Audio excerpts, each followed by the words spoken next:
Welcome to the Etsy Conversations podcast, featuring inspiring interviews with Etsy shop owners, hosted by Ijama Elazu. Hi, and welcome to this week's episode of the Etsy Conversations podcast. I'm your host, Ijama. Thank you for joining me. This week, my guest is Allie. Allie runs the Etsy shop Hearts of Growth, where she sells mental health resources, printable wall art, and cards. And I'm really excited to talk with Allie because what she's doing is making an impact. And that's just putting it in three words. Allie, thank you so much for being my guest and welcome to the podcast. Thank you so much for having me. I'm so happy to chat with you. I am too. So let's begin with how you discovered Etsy and why you decided to start selling on Etsy. I think I've known Etsy for a few years now. I think I've definitely bought some gifts before. I remember buying my first pillowcase from Etsy. Oh.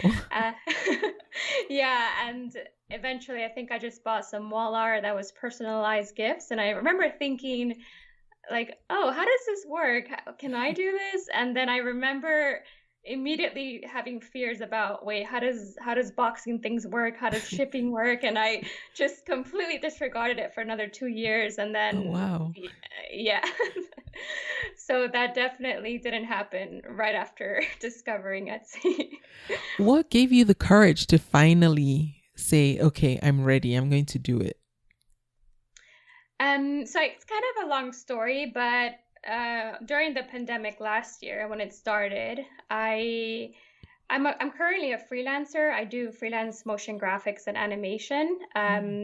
But during the pandemic, I had about 7 months where I didn't have work and I was really struggling to know what to do next. I was overthinking a lot of things, and actually, before the lockdown happened in London in March, I already took a month off work because I felt really disconnected with myself. I was working in corporate environments and I just didn't really feel aligned. I guess I would use that word, aligned to my values. And so I started to feel not myself anymore. So I actually took about a month off work and I said, I'm not going to answer any emails. I'm just going to try to connect with myself again. And then I went to an art store. I bought all these sketchbooks. I started to paint again. I was really happy. I was like, this is it. Like, I just needed to connect with the hobby.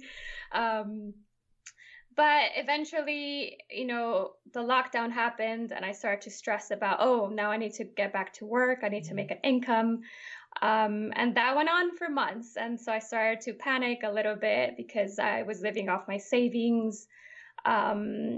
But at the same time, I kind of didn't mind at first for the first, I think, 3 months because I still really wanted time to explore something else.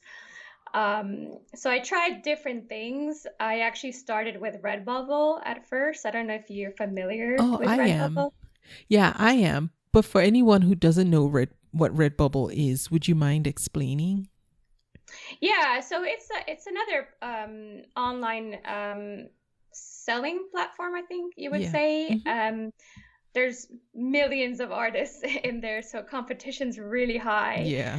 Redbubble, you can upload a design and they take care of everything. They take care of doing the t-shirts. They have about 120 products you can put your design on, which I thought was amazing. The downside is you get a really low margin. You get about 20% and they get about 80%. They keep that much? Yeah. So that's almost worse than Amazon. Yeah. So I was excited at first. I always knew I wanted to sell some of my artwork and I had no ideas. I started taking photography with nature, with typography, and I worked really hard. I think for about 2 months, I was just uploading and uploading. I did get my first sale and I remember getting my first sale and I was so excited because they also print masks. And so I started to do a little bit of that. But it was a very slow process of growing. And again, I didn't know if it was worth it anymore because you can sell a t-shirt and just get, say £1, and there's just so much competition on there. It's really hard to find your work unless you're very specific with your niche. The issue that I had was my shop was very scattered, and I think that's because I love so many things that I have a habit of, if you look at, my different portfolios, I have nature, I have mental health, I have different, so I don't really have, at that point, I didn't really have a specific niche, and I felt a bit torn because I wanted to do everything, but I knew I had to kind of narrow my focus. And yeah, so Redbubble, I left it aside. I still have it now. But Etsy happened actually a few months ago. It was November 2020. So it was actually, I'm pretty new. I'm pretty new with it. Oh, wow. I didn't know it was that new, and that you were on Redbubble first, because, I guess the nice thing about Redbubble is you don't have to worry about customer service or anything. You can just focus on making your designs. Right. Whereas on Etsy, I'm sure you were aware that you would have to tend to your customers and that it would be a bit more hands-on when you were coming on. Did you completely shut down your Redbubble store and move to Etsy, or did you keep both just to feel out the waters first? Yeah, I kept both. I did realize that another downside, and I'm not saying Redbubble is not great. I think it does work very well for a lot of people if you do really well in it. You can't message anyone. Redbubble takes care of everything. So if I wanted to have my own brand or packaging, it's not really mine. It's Redbubble's packaging. So I really thought, well, there's something here that's not really how I want to go with things. Yeah.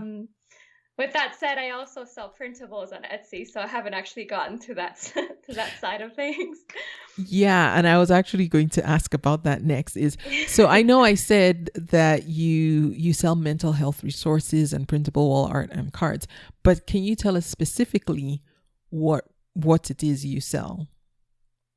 So I sell printable wall art. I sell workbooks. I have an OCD workbook, and I'll get a little bit into that one specifically.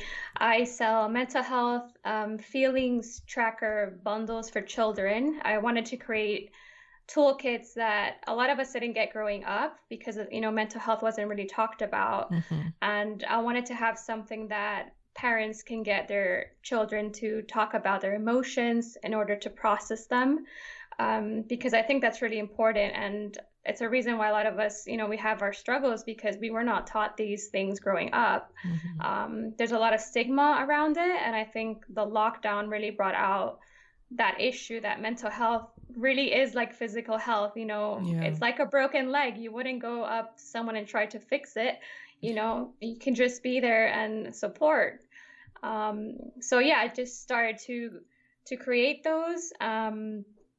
Actually, it started with Instagram. I started to create these little comics with the heart and the brain.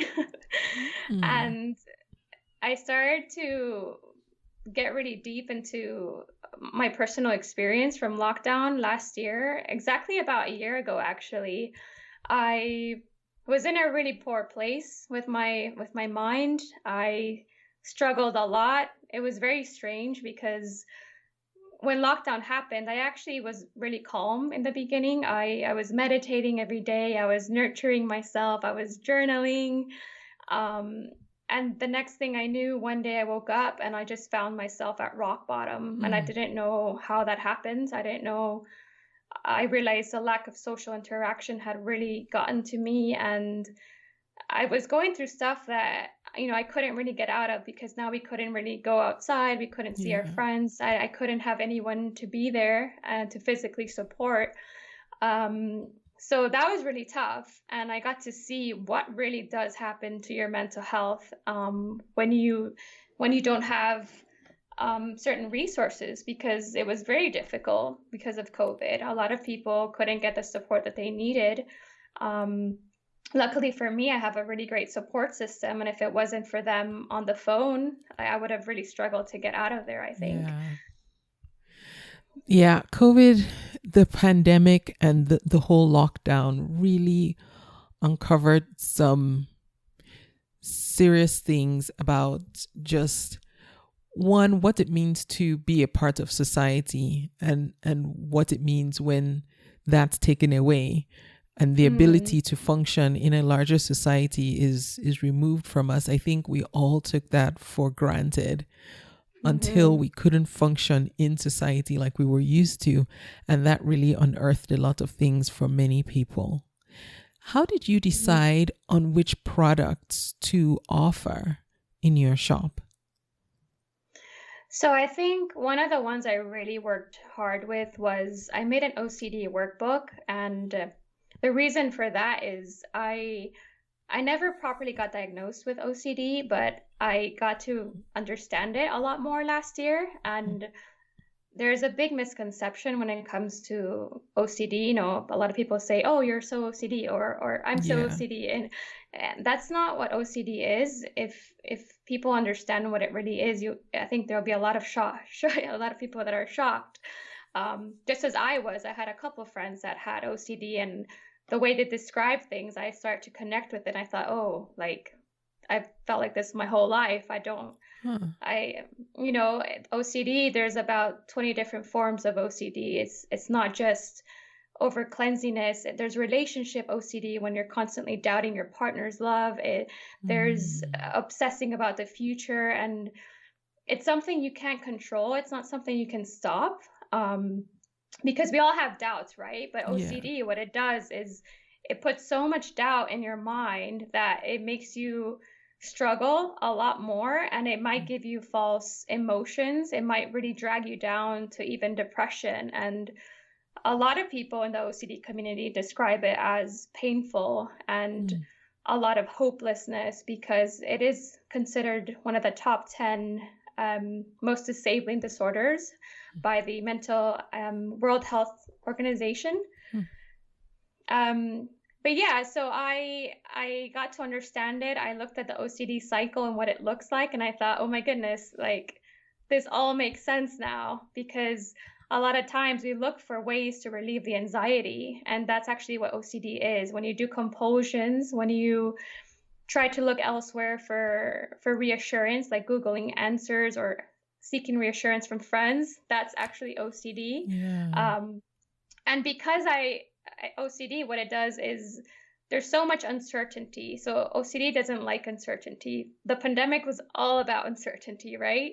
So I was now locked in with about 5 different areas of uncertainty. So it's no doubt that OCD came in and it put all this doubt in my mind that it became too much to cope at that time. What happens is it doesn't like the uncertainty, and it wants to know right then and right now what the answer is to the problem. So usually the average person will be able to sit with it and just like, oh, okay, I'll figure it out later. With OCD, it's like, no, why is this so distressing? I need to know what I'm doing with my future. I need to know if this relationship is right. I need to know if,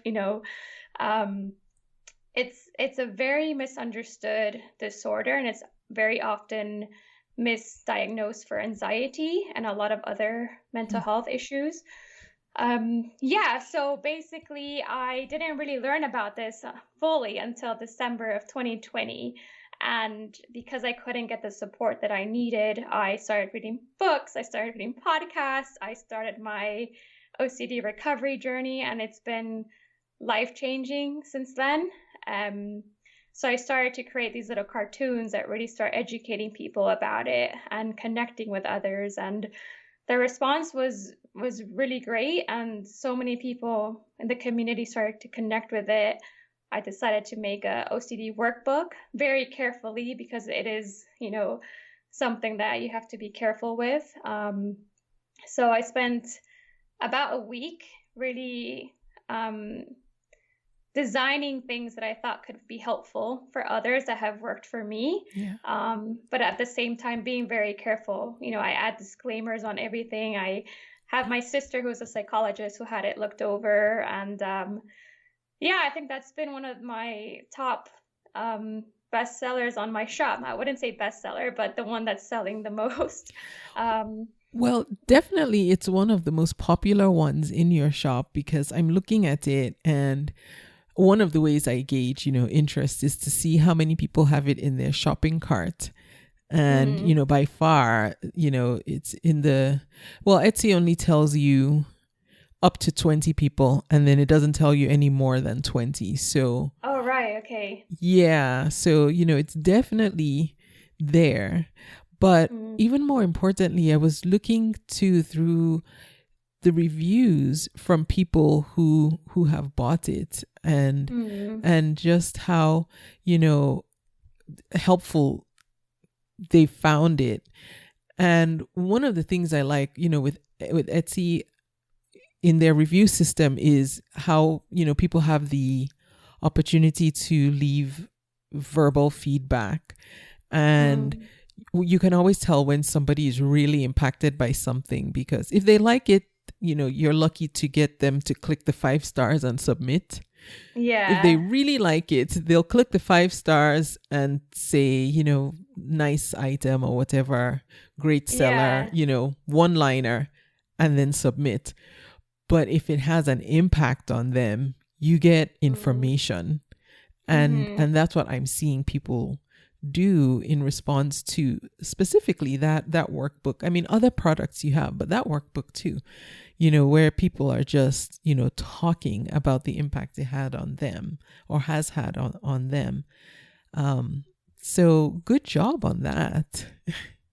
Thank you. Yeah, I actually took every month I try to look at it again, and I actually use it for myself Mhm. because it's been really helpful, and I try to see what doesn't actually work, and I go back and I edit it and I go back and repost it, and I'll actually send it over to the people that's already purchased it. Oh. Um, and I try to ask about, I always say, please, if you have any feedback on what you think I can add, please let me know. I Mhm. don't really get, haven't really gotten a lot of responses, to be honest, with feedback. Um, but yeah, that's something I definitely want to work with. I definitely want to make more workbooks and bundles. At the moment, I have a lot of wall art and a lot of other posters and cards and support cards, Yeah. children's mental health resources about how they're feeling and identifying their emotions. But yeah, I've really enjoyed it. I really have enjoyed it. Yeah.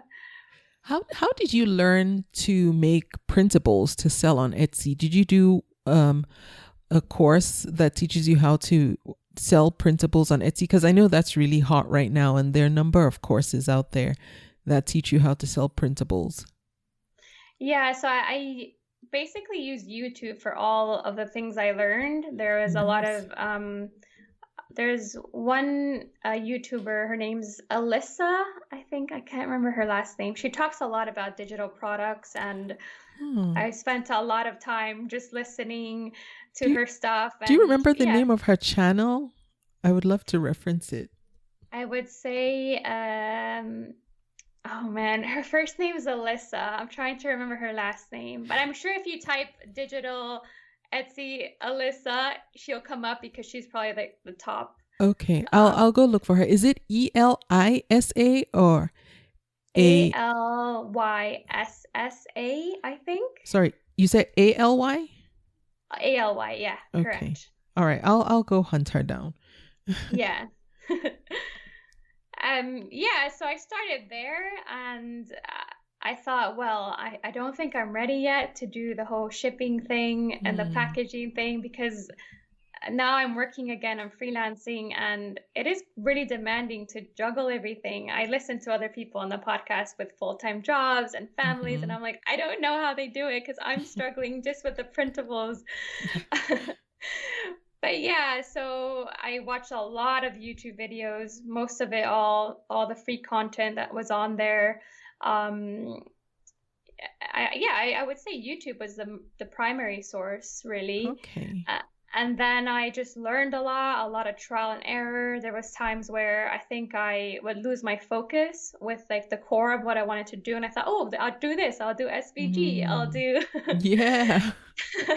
And I was like, no, actually, I don't want to. And I had to take a lot of step backs to really find out what is it that you really want to do. And it all came down to the cartoons. I do these little comics, like I mentioned, on my Instagram. And that was the thing that connected the most with people. I saw it growing very quickly, a lot of comments, a lot of feedback on it. And I thought, oh, I had a friend say, this looks like a full brand. Why don't you just do something with it? And that's what helped me open up the shop. And I said, okay. At first, I was trying to sell quotes. I just random quotes that I liked, and I didn't know anything about competition. I remember doing a few and then researching it online, and there was like 10,000 of the same quote, and I was like, oh, of course, no one's gonna buy this.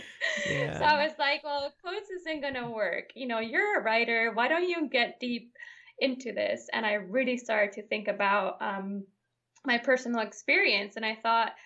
I went back and read all my journals from lockdown, and I started really connecting with it again. And I thought, this is what people want to hear. People are struggling right now.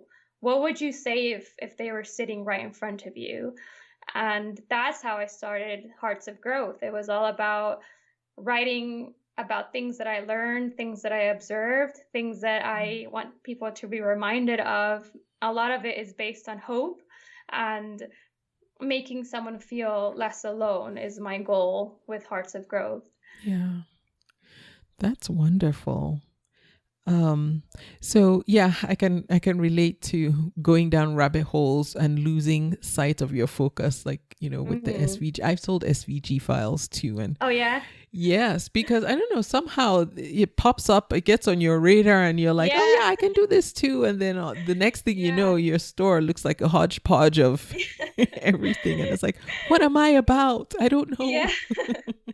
Well, I saw people selling it, and I saw how many sales they had, like up to 50K. And I was like, oh my God, they're making with SVG. Let me try. And then I was like, oh, that's so much work just to do an SVG file. Is. It really is. Yes. For how much you sell them for. So you have to hope that you make it up in volume, but the competition is so stiff. But for anybody who is hearing us say a competition, or like Allie mentioned, she saw something and they were like 10,000, which in the grand scheme of Etsy, 10,000 is actually not even bad, because I've seen like the hundreds of thousands, and I've, just been like, no way. Yeah. But you have to find your niche. That's the secret. If it can even be called a secret to selling on Etsy, you have to find what's going to set you apart from everyone else. And yes, there are many people selling on Etsy, but you can do something in a way that's different enough, or offer a product that's unique enough that you will stand out to the person who's looking for that particular product. So sorry, I just wanted to give some encouragement to somebody out there who might be floundering and wondering why their printables aren't flying off the shelves like everyone on YouTube tells them they do.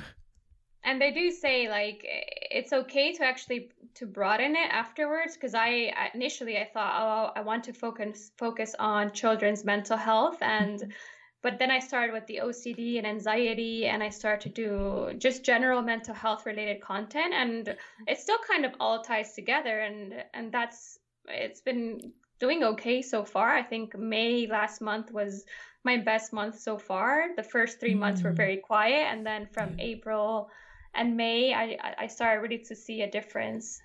Oh, cool.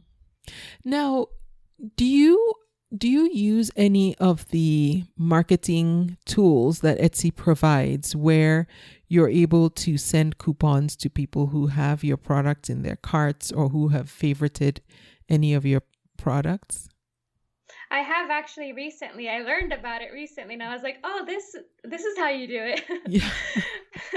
So I learned about sending the coupon to people who favorite the items. Yeah. It does say that Etsy does it automatically. I would like to see how it actually works, because sometimes I wonder how do they get the message? Is it by email? Is it by Etsy conversations? I don't actually know how it works behind the scenes. Okay. Mm. Okay. Have you set it up? I have set it up, I think, 3 times now, and I put 15% off. I think 10 to 15% off. I did it yesterday actually as well. Yeah, because Etsy has everyone's email pretty much. Yeah. If they've been on the site and they're registered, if they favorite something, and I think, and actually I have to go and double check myself, but I think how it used to work was you could only favorite something if you were logged in. I don't before, and this could have changed. Before, you couldn't favorite it as a guest. You can check out as a guest, but you can't favorite things as a guest. So because it makes them sign up for an account to favorite things, which is a way of them tracking things they want to come back to, once they get their email address, then Etsy is able to send those promotional emails with, with your discounts saying, hey, this thing you favorited, they're giving you 15% off, or this thing in your cart, just go to checkout and you'll get, X percent off or X number of dollars off. So yeah, I believe that's how it works. And if they do use it, you can actually see the stats. You can see which orders came from people using those coupons. Right. Okay. Yeah. That's good to know. Yeah. Yeah. So from what, just talking to other sellers who have used it, I only recently, and by recently, I mean last week or early this week, created campaigns for that. One for the favorites and one for the shopping cart, and just to see what the click through is, like how many people who actually do those actions end up buying because they get a discount. And so, I mean, not enough time has passed, but to know. But I've talked to other people who have done it for longer than a few days, and it varies. Some people say, they get about 5 to 10% of their sales come from people who actually respond to those email campaigns of, from Etsy that they have a discount. So I don't think it hurts, but in the grand scheme of sales, I mean, depending on your sales volume, 5% to 10 can be a lot, or it cannot be. So, yeah. That's good to know. Yeah, I always wondered. I don't really know how it works. I'm still very new to it. I tried the Etsy ads a couple months ago. How did those work for you? So I would basically, because digital, printables, it's quite little, the amount that I charge. 2 to 3 pounds is my average. And so if I do an ad, after a week, I pretty much, that's my item. Yeah. So I tried to put a max of a week. And I know people say, oh, you should try it for at least 30 days and see a difference. I did see a difference. I had about 4 orders with, I think there's been off and on times where I've turned them on, and I had a couple orders for the OCD book, and I had a couple other ones from the ads. So I do think it works. I think it's just working out if you're, the financial side of things. For me, it was, if I leave it on for a month, that's not really worth it, because my printables are so, I don't charge a lot for them. Yeah. Well, okay. This is, it's not so much a tangent, but kind of in line with what we're talking about, using Etsy's marketing tools. And so there's a strategy that I am testing out, which may or may not, again, I'm just learning all these things too. And so hopefully somebody other people can try them out and then let me know how they work for you. I haven't done it long enough to give you or anyone listening like concrete statistics yet, but hopefully like towards the end of the year I should be able to. But here's another strategy that I'm working on, and I think it might work well for you, which is why I'm bringing it up, because your price points are not extremely high, and so to give percentages off or run paid ads really does eat into how much you're charging. So here is the thing is, if you run a sale on, you can just pick a select number of items that you want to run a sale on and do it for 48 hours specifically. The reason is Etsy has this feature on their platform where if you run a sale, they will highlight your products, and within the last 48 hours of the sale, they put an extra badge on the listing that says sale ending soon or something like that. And then move that up in search so that people who are looking for that can see, oh, I only have 2 days or less than 2 days before, and it changes. It'll do 48 hours, then 24 hours, and then, sale ends soon, and then it drops off. And so that's one way of driving traffic, is to show up higher in the search results, is to run those short sales so that Etsy will put that badge and put it up and say, hey, this sale is ending soon. Check this out. This is something you're looking for, blah, blah, blah.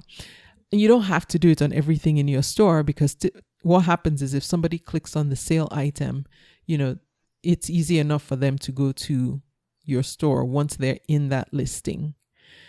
And if they buy that item, you just have to make sure you discount it.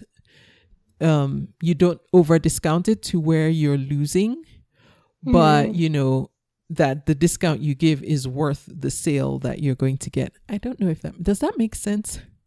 Yeah, no, thank you so much for sharing. I actually did a sale for Mental Health Awareness Week. How did so that I work? did, so I did 7 days, and I think I just haven't figured out how it worked in relation to the sales. I think I must have gotten about 4 maybe, but I'm not sure if it came from because of the sale, for example. Yeah.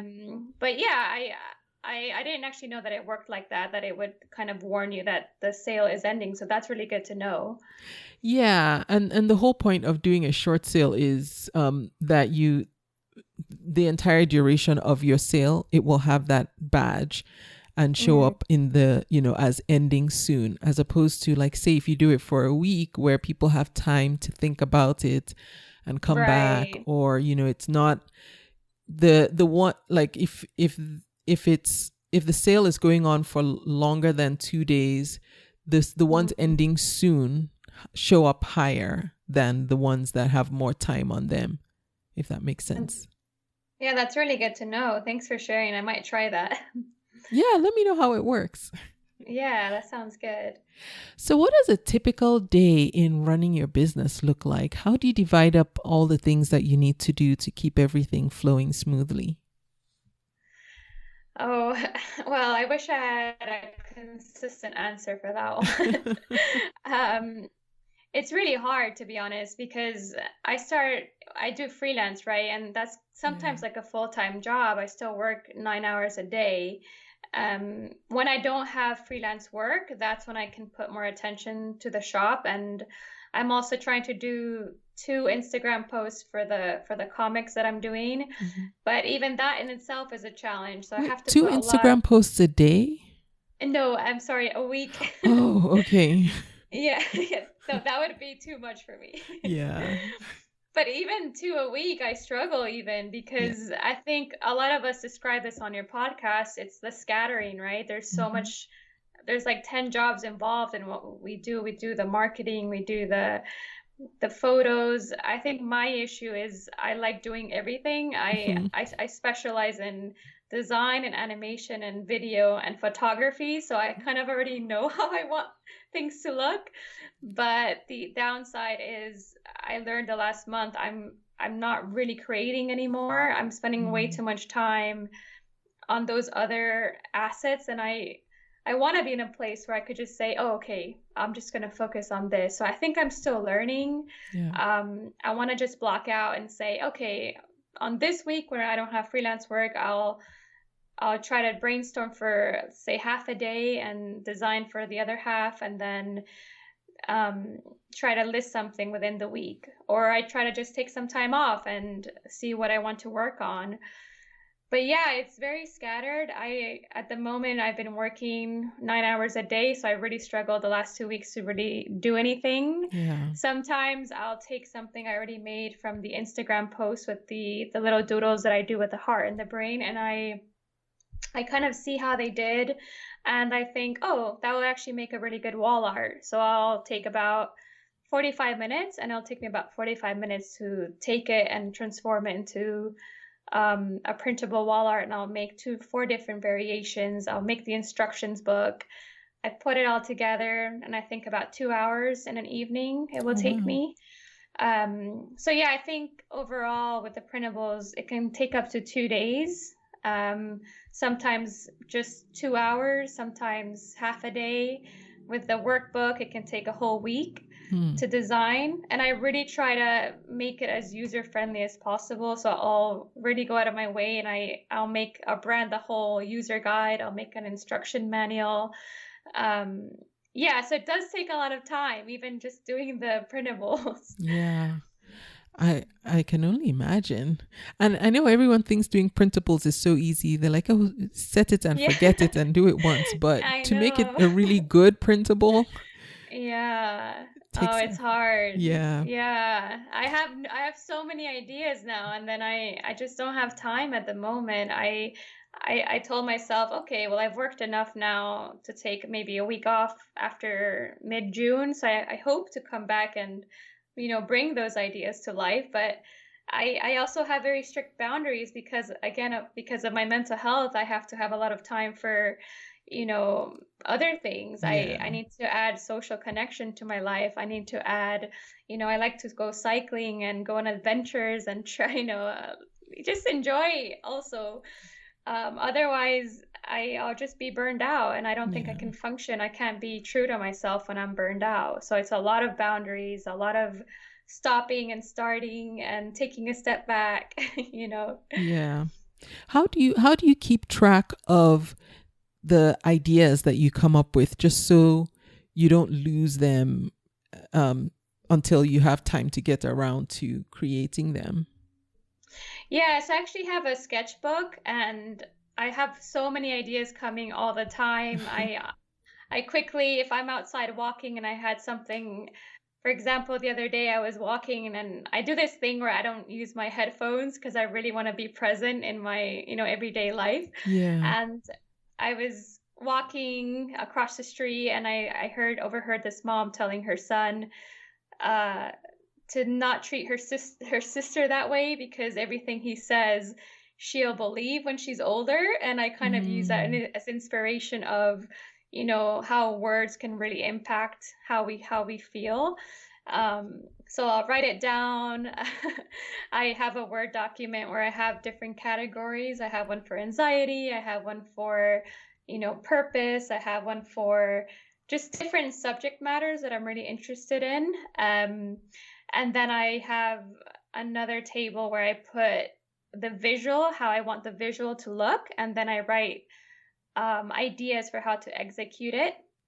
The downside of it is I forget I have this file, and then I don't know where it is. So actually yesterday I went on a Facebook community that I'm part of, and I asked them if anyone sells notebooks, because I want to support a small business, and I had about 25 people put their shops in. So I bought a notebook, and I'm waiting for it. So I think actually I'm just gonna write down everything that's based on Hearts of Growth in that, like vision, goals, sketches, and I think I'll just come back to that. I think that'll be really good to come back to if I start losing my focus again. Yeah. Mm. Yeah. Cool. Now, how do you determine how much you're going to charge for your products? That's a really that's a really hard one. Yeah. With printables, I think, and I don't know if this is a women thing where we just don't feel confident with what we charge. I think it is. Yeah. When I started, I was like, oh, I'll just sell this wall art for £1, right? And I'm thinking, oh my God, I spent like 2 days making this and I'm charging it for £1. Yeah. And then I was making cards and I was like, well, I would never really pay over £2 for a card. So I would just leave it at like about £2 to £3. Then I had a friend look at my shop and she was like, Allie, your stuff it's so good. Like, put that thing up right now. I had my OCD workbook at 5 initially, and she was like, put that up to 15. And I was like, 15? That's so high. I don't want it to be that expensive. So I tried to find, an average. I would start about 8 or 9. I'm part of this creative small business community, and they talk a lot about pricing yourself. So I'm still learning about how that works. I think for me, I'm finding it challenging because it's a printable. I think that's the part that I'm struggling with. But I think I go with the whole, start low and then gain your confidence. I don't really think that's the way to go. I think you should always know your value from the beginning. Yeah. Obviously don't overcharge, but you can always make a difference of $1 or $2, for example. Yeah. So at the moment, from what I'm observing with my shop, I think the bundles work very well with better prices. And then it's just thinking of creative ideas for the ones that are a lot less. And for me, it's okay because I think I'm so passionate about what I do and I want to make this as accessible to a lot of people, self-help tools and, therapy is so expensive. And if I can do that in a way that it's not too much, and I guess I'm happy with it. It's just also understanding that I also need to make a side income as well. Yeah. Well, just to give you some encouragement, I know I've seen some printable products where it's their multi-page documents. So either like a multi-page workbook or a multi-page bundle of coloring pages and what have you. And they charge like, I want to say in the teens to just under $20, because I think with printables you're right. Printable people who sell printables and digital items, because it's not tangible, we think it doesn't hold the same value. But when you think about the end user and the value they're going to get from it, put that into look at it from their perspective as far as the value that they're getting out of it. You're not your customer. You can do this yourself, so you probably wouldn't pay the same thing as someone who appreciates the effort that someone else put in for the value that they're going to get out of it. So I do agree with your friend. If there's no other reason, I should say, for you to look at some of your competition in the printables niche, it would be, look at other people who are selling not one pagers, but like multiple page items, bundles with multiple pages.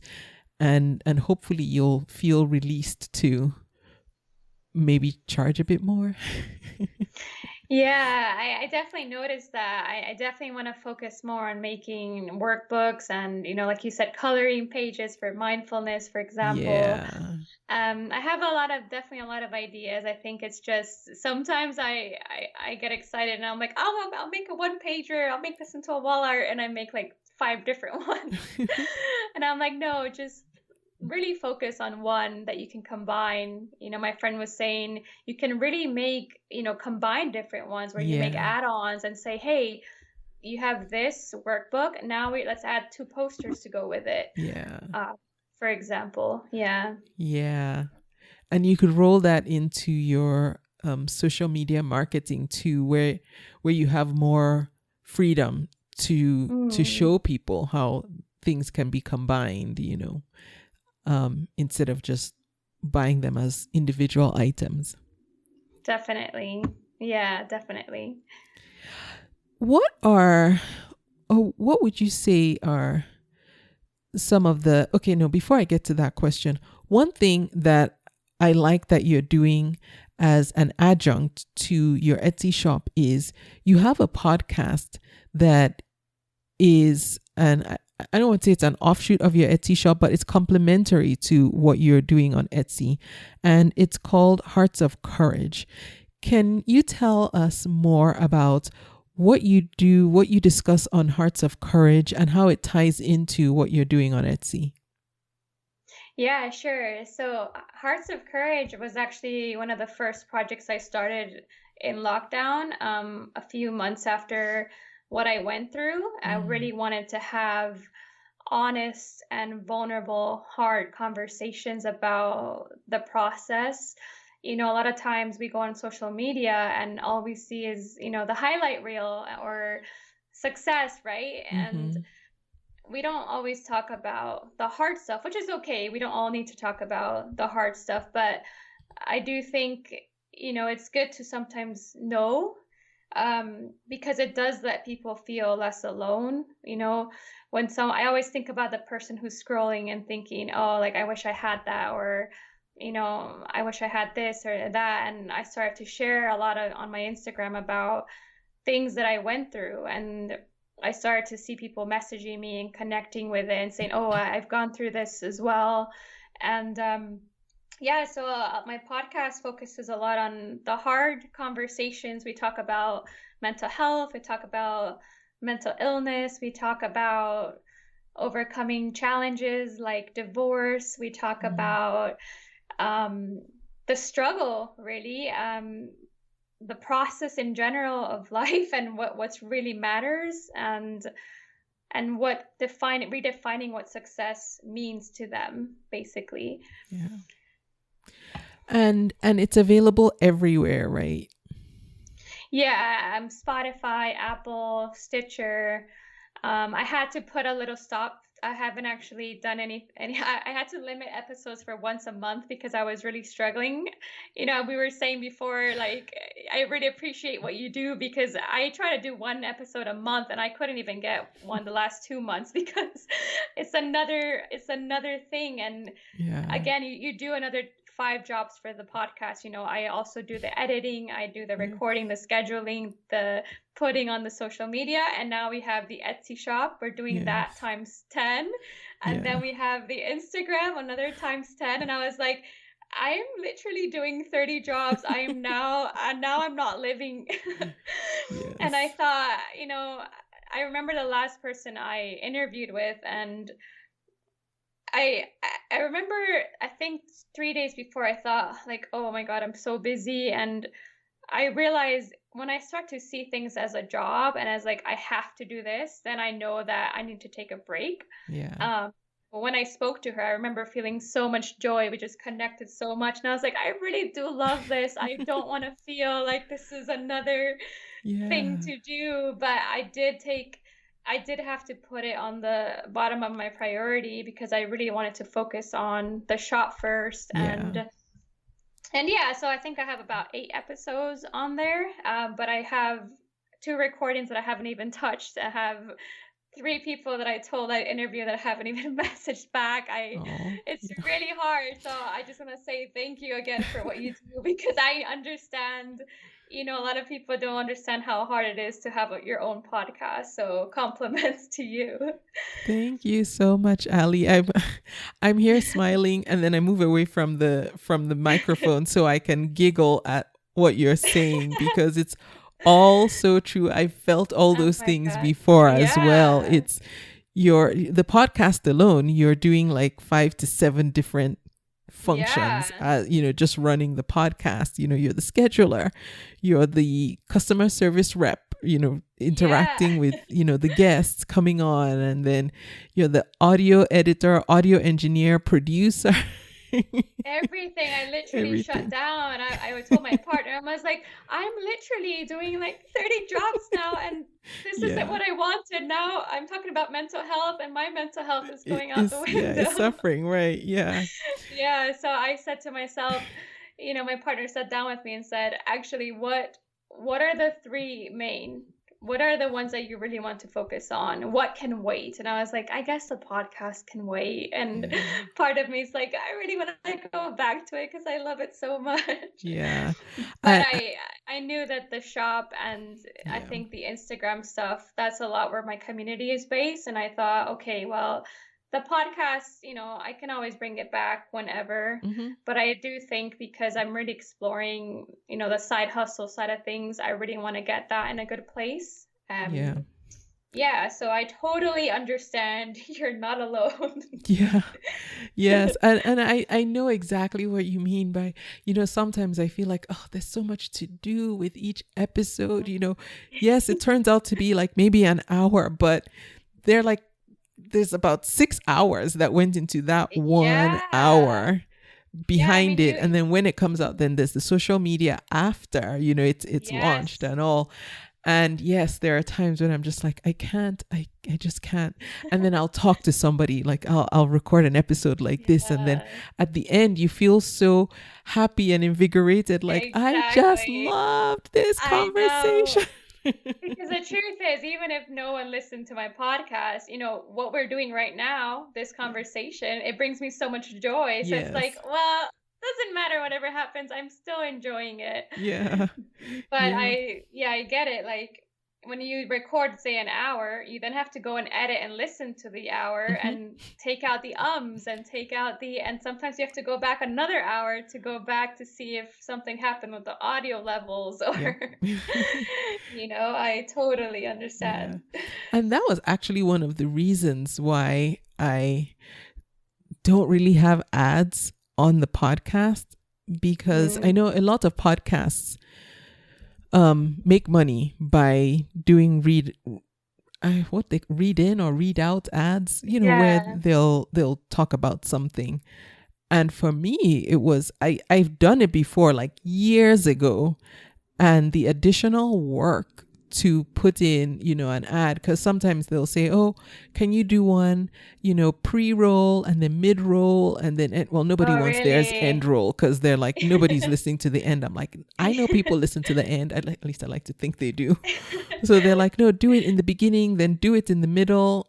And I Right. was like, no, I don't want to do it in the middle of a conversation. That's so rude. That's so true. I didn't even know it worked like that. I remember Yeah. someone's like, "Oh, you should do ads, and then you can get a bit more money." And I was like, "How do I do that?" Oh, it's work for that money. And I was just like, no, I'll Yeah. figure something else out. Yeah. I It's was like, I think I'm just happy just sitting here and having a chat with my tea. yeah. Yeah. Oh. Anyway, okay. So please go check out Allie's podcast. It's called Hearts of Courage. And I will also link to it, but if you're listening to this podcast, you could just do a search in whichever app you're listening to and it will show up there for you. That's the nice thing about podcasts. They're pretty easy to find Yeah. if you already listen to podcasts, you can find podcasts. The next thing I wanted to ask you was, what are, in your opinion, some of the things that you you can now see in retrospect that you did that have helped you just get more comfortable selling on Etsy? I would say a lot of it was the learning side of things. I take my time to, I write down what I learned from the YouTube videos. I also kind of am understanding my limitations of when to stop Mm. and when to take a step back and connect again with I think what I realize is when I'm not, when I'm just rushing, when I'm just doing, that's usually a cue for me to say, actually, you're probably getting burned out here. It's time to take a break. Mhm. Yeah. And I've learned that that's actually an opportunity to go recharge, go for a walk in nature, go back to writing, and I reconnect with myself again, and then I'll come back to it and I feel fresh and I can start over. Yeah. What are, or if any, are there any features that you would like to see on Etsy? I know you haven't been on the platform that long, but Hmm. are there any tools that you think might be helpful to you in just running your shop more efficiently? I'm thinking I have heard a lot about the digital side of things where sometimes people will buy something and they didn't realize it was digital. But the thing is, Yeah, it actually does tell you. it But does. it does tell you, and I put it like 4 times on my listing images, like digital item, digital item, and I have looked at when people, you can actually see if people have downloaded. There's only been maybe one or two that it said partially downloaded or not downloaded at all, and I always wonder, oh, like, did they not realize it was digital? So Huh. I don't know if there's like a button that Etsy can make that that is like digital item, Well, like, or something that's like, I don't know, because I didn't even realize they had digital items on Etsy. I tend to put frames on my digital items to showcase, but then I say this will not come with the frame. It's just part of the listing, for example. Or I'll do another one where they don't have the frame. It's just the pages, but maybe a little bit more with the digital side of things, I guess, maybe. that's interesting that you say that because um, they used to have a banner or like a Mm-hmm. small flag that would show on all the digital products that it was, and it would be on your listing pictures. And it's not something that you would have to include in your images. They had a banner that would say digital download or digital file, or so I can't remember what it was. And it's just now that you're mentioning I'm looking at your digital products and realizing it's not there anymore. That's so true. Yeah, I actually know what you mean, because I see it. I used to see it when I would search, but Yeah. I don't actually understand if they took it off, or maybe it's just when you go to your own shop that it's not there, or Well, I'm not your shop and I'm not seeing it on yours.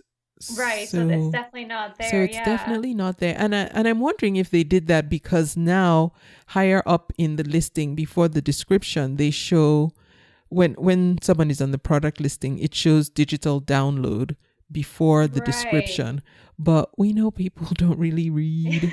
So I know. That's one thing I learned, is that I used to put a lot on the description, yeah. like bullet points, and now I started to really write them. I made a template where I just brand everything. I put all the description there, Yeah. just because I think that there's more chance of them to really understand what they're getting, and I think it's important to my customers as well that they know that they won't be disappointed. Yeah. Have you ever had anyone who after buying got back to you expecting that something was going to be mailed? No, actually, to be honest, I don't really have a lot of reviews, and it's something that I was telling my friend the other day. I have a few friends that bought from my shop, but when someone's a stranger and you really want to know what they have to say as Yeah. well, I got a couple from people I didn't know, and it made me so happy to know what Yeah. they thought. The only Yeah. reason why it happened was because one of them said that I realized that they ordered it twice, and then I Oh. messaged them, say, hey, did you intend to order twice? And they're like, oh no, would you be able to refund this? And I think Etsy doesn't really want for you to do refunds with digital products, but I said, of course, because I could see that they didn't download one of them. Oh, So I said, right. yeah, so we started talking on the Etsy conversations. It was the first time I actually had a conversation with one of my customers. I've had about 42 sales, I think, or 45, and I really have not had almost any conversations on there. It's something I really want to. There's been a couple where I message and they'll be like, I say, "Hey, what did you think of this?" And they'll be like, "It was lovely, thanks, kiss, kiss." But but I was like, I want to know more. Is there something you want to improve? The workbook. I want to know what they really think. And I'm still very new. I really don't have a lot of reviews, but obviously the ones that I've got, I'm really grateful for. Yeah. But there's a part of me that's achy and that's like, I want to know if I'm doing something that can be better. Yeah. That's Yeah. the struggle with, Yeah. buyers is, no news is good news is what I think is okay. They're happy. I mean, they're satisfied, so they feel there's no reason to come back and say anything. You always hear from the unhappy customers. We know that. That's But true. are I they didn't happy think of it. enough to come back and say so? I know. I never really thought of it that way. I always thought that they download and they're like, "Oh, I hate this." Oh, you would know if they did. Yeah. I've never had anyone come back, luckily, and said anything. I got I with my Instagram, the comics, I call them comics, but they're not really. I don't know if comics are just related to comedy, but mine's are all about mental health. But I actually got featured on this blog. I don't know if you've heard of Bored Panda. No.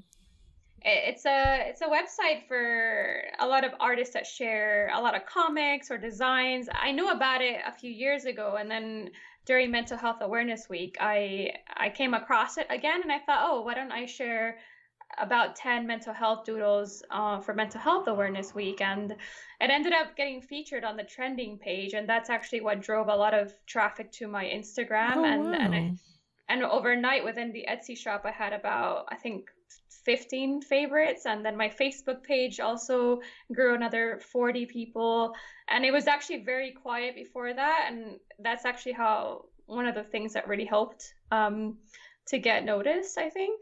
Yeah. So is that is who is an ideal candidate to make submissions to that website, and what do they look for? Do you know?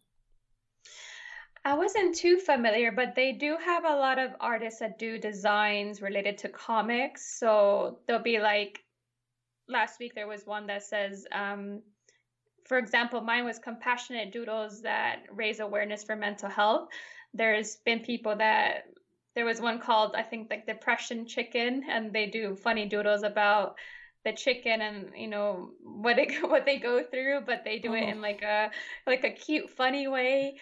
But then they also have they take videos from TikTok and they screenshot them and they put things that have gone viral. Yeah, so it's quite random. I would say a lot of designers, illustrators, what they want usually is that you show about 15 of something.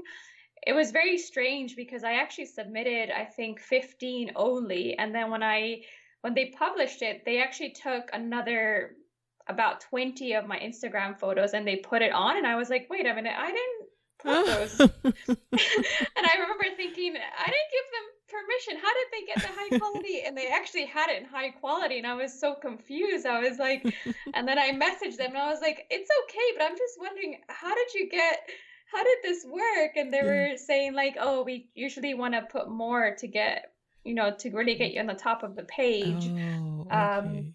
They had a really interesting algorithm as well, where they would change the title every few hours, and I don't know what it does, but they would go from compassionate doodles to mental health doodles to raise awareness or hopeful doodles. They would just change it every hour or so. And it would still be your images? Still my images. Wow. And I think that was the day, this was a few weeks ago, that was the day where I really got to see what people thought of it. I also had my first, there's always going to be haters at some point. And I remember that I saw a comment and I was like, there was so many amazing comments, and somehow there was one that I was like, oh, why It's did they say that? I don't think that.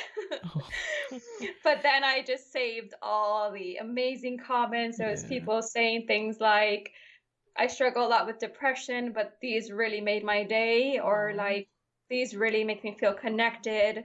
There was ones that said, you matter, and people would start talking with each other about, there was someone that said, I don't think I matter to anyone. And then someone would respond Oh. to them saying, well, you matter to me. And they just started to connect with each other. And that really, like, just them believing in it, it also helped me again to really want to go for it. Yeah. Um, and yeah, so I'm so passionate about what I'm doing now, and I have so many other ideas. I think it's just the time really that I'm struggling with. Yeah. Well, first of all, congratulations on getting featured. Is that something we can still see now, or is it, do they change it all the time and there's no archive? Actually, I'm not sure. I haven't checked the last 2 weeks, I'd say. I didn't see it. I don't think it would be on the trending page because I think they try to update it every week. Okay. Um, but I think it's something to do with how many votes you get. So I think I had about 100 points, and then it basically bumps it up. Oh, Um, okay. but if another post has 300, that will go to the top of the page, and you can still find it somewhere. I'm sure if you type mental health doodles somewhere, it might show up. Okay. Um, but yeah, that was definitely one of the things that got. I think I had about 400 extra followers within a week on Instagram Oh, wow. after that. Um, and I never knew it when I posted. I was like, I don't really know what this is gonna do, but I just want to share these doodles, and hopefully Yeah. it'll help someone or bring connection to one person. And then it just overnight, I just had all these emails, and I was like, oh my goodness, what's happening? I wasn't ready for this. Yeah. And good for you on ignoring that one standout negative, or not Yeah. so pleasant, because yes, you're right. You're approaching it the right way. There will always be that There'll one always be person or one. those two or Yeah. three people who say something that will ruin your day Yeah. for whatever reason. I always say, with the haters, like it's more a reflection of themselves. I still wish them well. They're probably wounded, and I feel for them. I don't say anything back because, it's not worth it. And I know I stay true to myself. I know why I do what I do. Yeah. And yeah, it's just going forward really. Yeah. Ali, what advice do you have for someone else who is starting out on Etsy and just trying to find their footing on the platform? What would you tell that person? I would say be careful not to get overwhelmed with just starting and thinking you have to just go, go, go. There's a YouTube video that says start with why, and I think that's so important to know your why. A lot of times we think a lot about what we're going to do and how we're going to do, but we forget the why is actually the most important part. And it's okay if you don't actually know in the beginning. Like for me, I actually discovered my why as I was going through trial and error. And the more I did, the more I thought, oh, actually, this doesn't work. This works. I really love this bit here. So if you can find out, emotional connection is very important to your brand. Brand isn't just about the design. Brand is also your personality. It's your story, it's your mission. Find out what experiences really make you unique. What is it about you that stands out? Is it your personality? Is it your personal experience? Is it your story? And bring that into what you want to make. And I really think we all have something unique to offer, and try not to so much just look online for what's already been done or what you can do, but think about your values. I think for me, values was the thing that I would say changed my life, and going through rock bottom and rising from there, understanding I had to go through that to understand that emotional connection, community, people. That is actually, I think, the most important thing in life besides our, our core needs. But Yeah. at the end of the day, we're not defined by our job titles or what we do. It's how we treat each other. So if you can figure out what your values are, ask yourself, what is it that I really care about? Is this just a hobby, or is this something I want to explore? Is it something I want to go forward with? And take your time. Everyone goes at their own pace. There's no rush. If you start rushing, that's not a good sign. I think the best things happen with, going at your own pace. Yeah. Thank you, Allie. That's very helpful. And I hope that someone finds encouragement in that, because yes, it can be easy to get distracted by looking at other people and the success they're having and how, things seem to be going a lot more smoothly for them. And so we try and rush ahead to get to where we see other people are, or where we think we want to be, and lose our pace. So thank you. That's very helpful. No problem. Do you have an Etsy shop shout out? This can be another seller that you just want to send some love and encouragement their way. I really love this this shop. She's also based in the UK, and she basically takes washed up plastic from the river, and then she throws it into her washing machine, and then she creates cards out of them. What? Yeah, it's really amazing, and it's just so wonderful. And you see the whole process. She shares. She can take a lid out of a plastic bottle, and she'll make a really cute pun card out of it. And I think it's amazing because there you have something that's eco-friendly. There's a really big mission behind it. She just does such amazing things, and yeah, it's called Washed Up Cards. Oh, how clever. Yeah, very clever. Washed up cards. What's her name? Oh God, I don't know. I can't remember now. Okay, that's okay. I'm sure I but can find her. I can definitely email you.